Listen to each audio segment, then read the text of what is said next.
as I'm reworking through this, I can't help but just sometimes be astounded at how secular scholarship works at times. This is an essay on Paul, and of course, one of the famous theories is that Paul remade Christianity, right?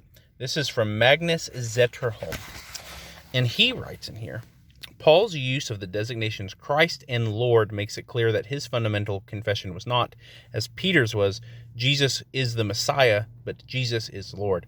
I'll address that error in a second, but he is correct that Paul more often says Jesus is Lord.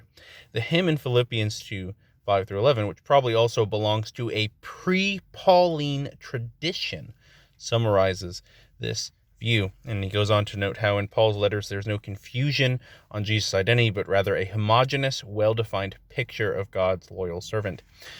So, not to get into issues with general skeptical scholarship and their approach to Paul and his writings, Zetterholm notes here that this tradition seems to come from before Paul. So if it comes from before Paul, well, he's clearly not making up this idea that Christ is Lord. It predates him. And as I mentioned in an interview recently, Paul quotes from Luke, from the Gospels of Luke. So there is a big problem for some of the skeptics in trying to say that Paul remade this. And to just briefly address Paul didn't emphasize Jesus as Messiah.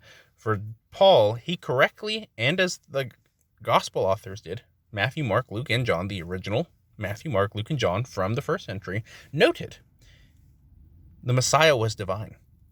Paul is talking about Jesus as Messiah when he talks about Jesus as Lord, the Son of the living God.